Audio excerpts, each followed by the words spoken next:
week so far. Like if you recently signed up for a new mobile phone plan or updated the software on your laptop or uh, even just accepted a new job offer. You've definitely left a paper trail. Right, Yeah. exactly. You have directly interacted with this like invisible machinery that basically runs our modern world. Oh, absolutely. It's everywhere. Yeah.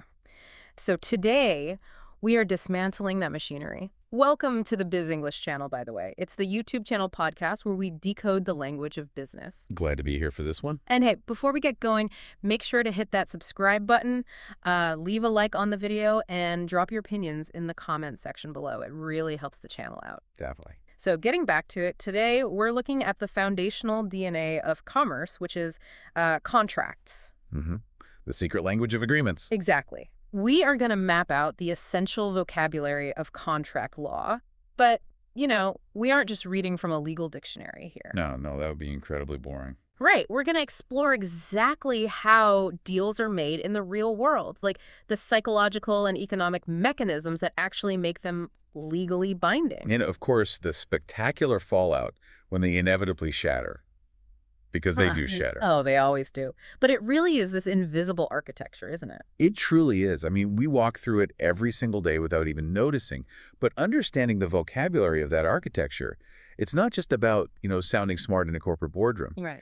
It is fundamentally about understanding the hidden legal relationships that govern your everyday life. I mean, contracts are essentially private law. Private law. I like that. Yeah, they're the rules that two parties write for themselves, which the government then basically agrees to enforce. Okay, let's unpack this. Because before a contract becomes this ironclad, legally binding document that you can weaponize in a courtroom, it starts as just a simple proposal, right? A concept. A spark of an idea, yeah. So how does an idea floating in the air transform into a formal binding agreement? I guess we have to start with the parties and their intent. Exactly. I mean, first, a contract obviously requires parties. That's just the people or corporations or organizations that are entering into the agreement. Makes sense. But the critical psychological engine that really drives them together is intent. And what's fascinating here is that the law doesn't actually care what is secretly hidden deep inside your heart or your mind. Wait, really? So it's not about what you secretly meant? No, not at all. You can't get out of a contract by claiming, well, internally, I was just joking. Oh, wow. Yeah, the law uses what's called the objective theory of contracts. It looks at your outward behavior. Okay, so it asks, like, would a reasonable person watching your actions conclude that you intended to be bound by a deal? Precisely.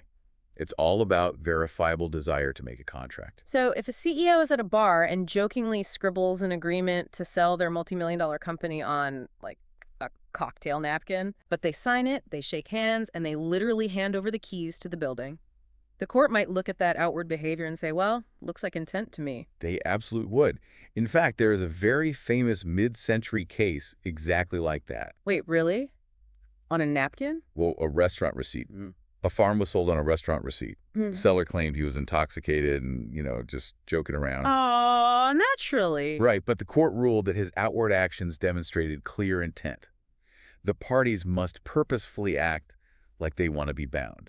That is wild. Yeah, and that formal dance usually begins with an offer, a specific proposal to a person or business. But in the high-stakes corporate world, an offer is almost never just accepted as is, right? Like, it's not a simple yes or no. Oh, rarely. Very rarely. Because if a company's legal team sends an initial offer to acquire a competitor, the competitor doesn't just blindly sign it. Of course not. They change the valuation, they alter the liability clauses, and they send it back. They create a counteroffer. Exactly. So it's less like asking someone on a date and more like this high-stakes game of tennis where the ball actually changes color and weight every single time it crosses the net. That is the perfect way to visualize it. I really like that. And that ball will bounce back and forth in the form of counteroffers until the parties either, walk away in frustration or they find mutual ground. Right. But finding that mutual ground is really only the first step. To actually snap the trap shut and create a binding legal relationship, you need the actual mechanics of the deal. You need consideration and representation. That's right. It all comes down to value and truth.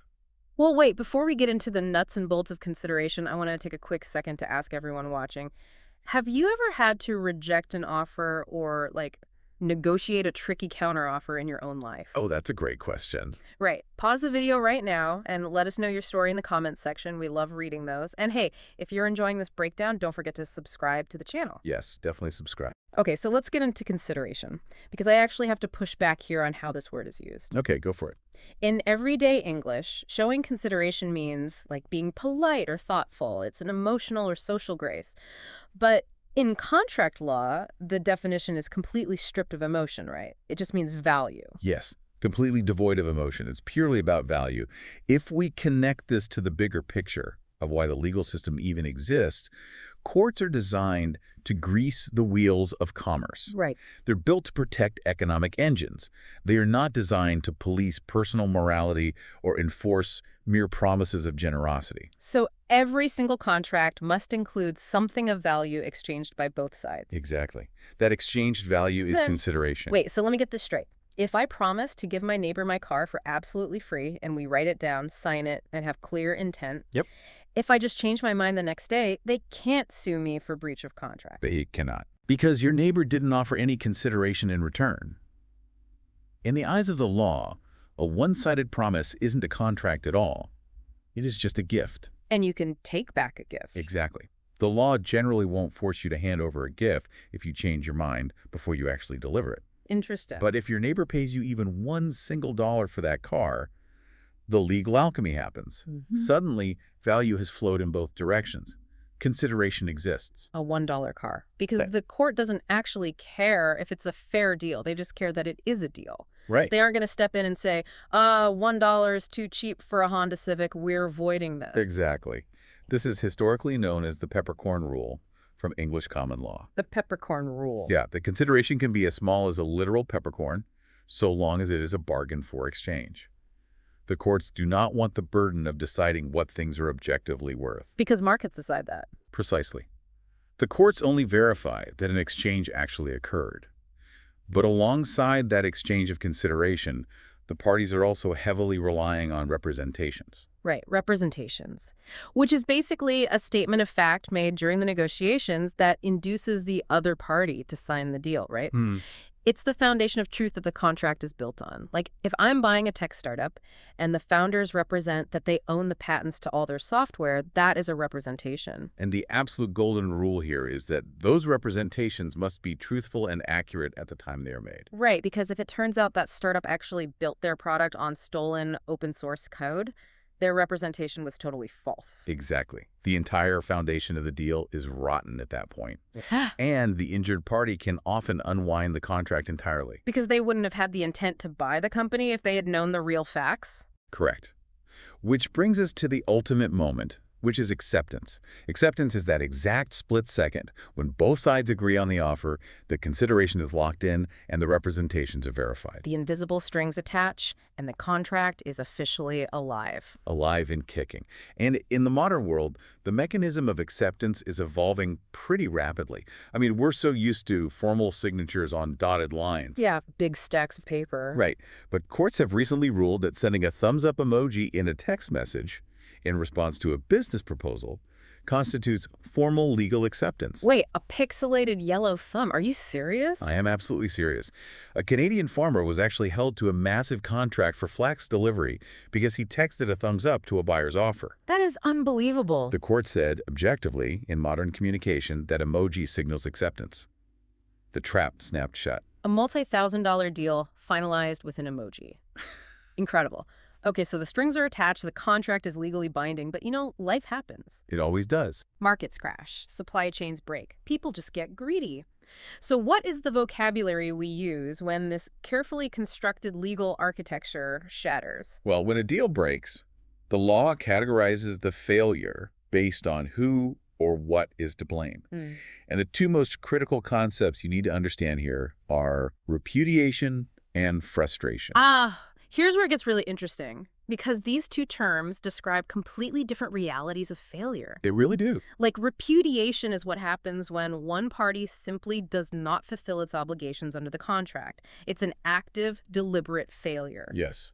They either explicitly say, I'm not doing this, or their actions just make it impossible to fulfill the deal. And in the business world, this isn't always done out of malice, right? Sometimes it's just a calculated financial decision. Oh, absolutely. It's known as an efficient breach. Efficient breach. Yeah. Imagine a supplier who agrees to sell you microchips for $10,000, but suddenly a massive tech company offers them $50,000 for those exact same chips. Oh, I see where this is going. Right. The supplier might run the numbers and realize it is actually more profitable to repudiate their contract with you, pay whatever penalties or lawsuits arise from breaking the deal, and just take the bigger payout from the tech giant. Wow. So repudiation isn't just failing, it can be a strategic, weaponized choice. They actively refuse to deliver. Exactly. But then we have the exact opposite, which is frustration. Frustration of a contract happens when the agreement cannot be fulfilled for unseen reasons that are completely beyond anyone's control. Right, an act of God or an act of the universe. Yeah, nobody is the bad guy. The world just got in the way. A classic modern example would be a sudden, total geopolitical embargo. Imagine two companies have a perfectly legal contract to trade agricultural equipment. Okay. Overnight, a war breaks out, Yeah. and the government places a total embargo on the buyer's country. It is now a federal crime to ship those goods. Right. Neither company did anything wrong, but the contract is frustrated. It simply cannot be legally executed anymore. The core purpose of the contract has been destroyed. Okay, I actually have to push back hard on this one. All right, let's hear it. Because businesses have entire risk management departments. They buy insurance, they run predictive models. Like, if a massive cargo ship gets stuck sideways in the Suez Canal and ruins a global supply chain, why should a company get a free pass by shouting frustration? Shouldn't they have anticipated that supply chains are fragile? Where's the line between a genuine act of the universe and a company just using a convenient excuse to get out of a bad deal? That is an excellent point. And this raises an important question, which is exactly why frustration is incredibly difficult to successfully argue in court. Oh, so the courts don't just hand it out. No, the law is highly skeptical of it. The burden of proof lies heavily on the party claiming frustration to show that the event was truly completely unforeseeable. So the ship getting stuck in a canal wouldn't count. Generally, no. Courts would say you should have factored in logistical delays. That's a known risk of global shipping. That's repudiation, not frustration. Okay, so they don't let you off the hook for bad planning. Absolutely not. Frustration requires the foundational destruction of the contract's purpose through something a reasonable business could never have predicted. Like a global pandemic. Exactly. A global pandemic shutting down in-person venues overnight. That might qualify as frustration for a concert promoter. But standard market volatility or standard shipping delays, the courts will enforce the contract and penalize the party that failed to deliver. Makes sense. So let's assume a contract has been broken through clear repudiation. The supplier took the better offer or they just completely failed to deliver. Now we have this massive, expensive mess. A big mess. The parties have a dispute. How do they actually fix it? What is the vocabulary of the aftermath? When obligations aren't met, the primary goal becomes settling the dispute. Right. Just finding a legally binding solution to the disagreement. And broadly speaking, businesses have two avenues to do this. Public litigation in a courtroom or private arbitration. Right. Exactly. Public court or private arbitration. Arbitration. So what does this all actually mean in practice? It kind of feels like arbitration is basically a financial submarine. A submarine. Yeah, like both corporations agree to dive deep underwater, completely away from the public eye. They fire torpedoes at each other in the dark, argue over the terms, and eventually resurface, having settled the deal, leaving the public and their competitors completely unaware that a war even took place. Okay, that is a brilliant analogy. I'm going to borrow that. Feel free? Because corporate titans are terrified of public courtrooms. Yeah. And for very good reason. Court cases are a matter of public record. Right. If you sue a supplier in open court, the discovery process means your internal emails, your profit margins, your embarrassing strategic failures, all your trade secrets.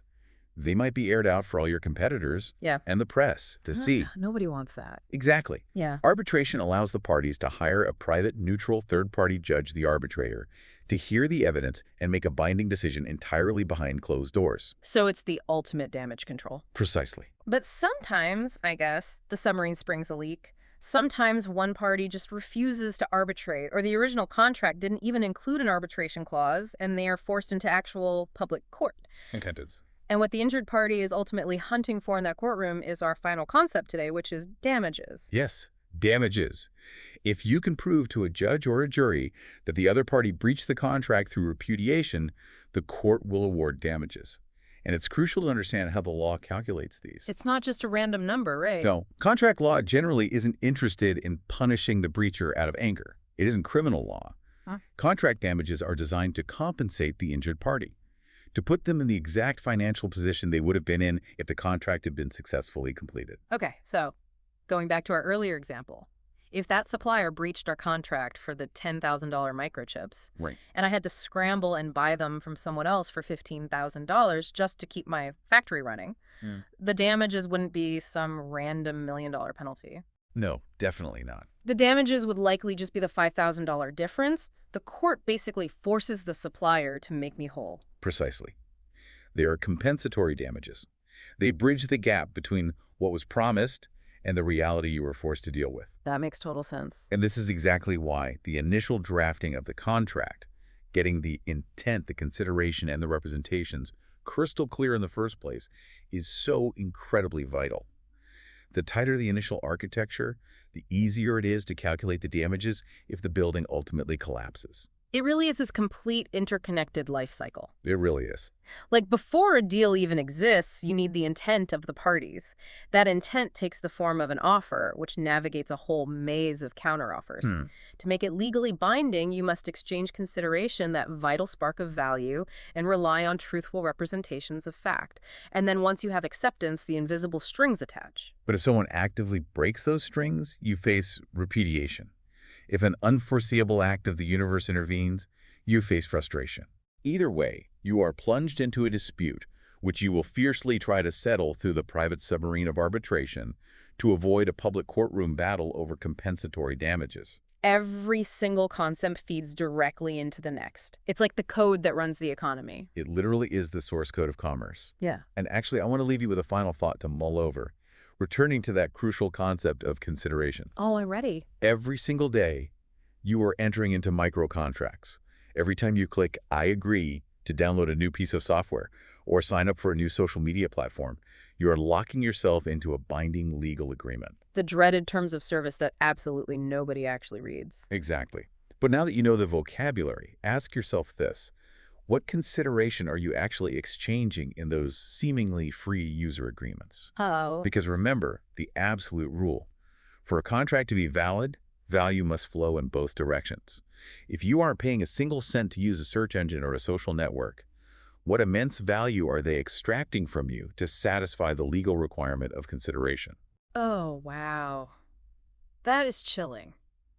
If the product is free, maybe your privacy, your habits, and your personal data are the actual consideration. That's the modern economy for you. You are paying them in data to make the contract legally binding. Wow, think about that the next time you blindly hit the accept button on a pop-up window. It changes how you look at things. It changes how you look at the digital world entirely.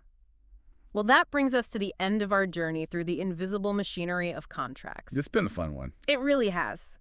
Thank you so much for joining us on the Biz English channel. If you found this breakdown valuable, please don't forget to subscribe to the channel, hit that like button, and share this video with your colleagues. And keep dropping your thoughts in the comment section to keep the conversation going. Absolutely. Keep questioning the agreements around you, look for the mechanisms driving the deals in your life, and we will catch you on the next one.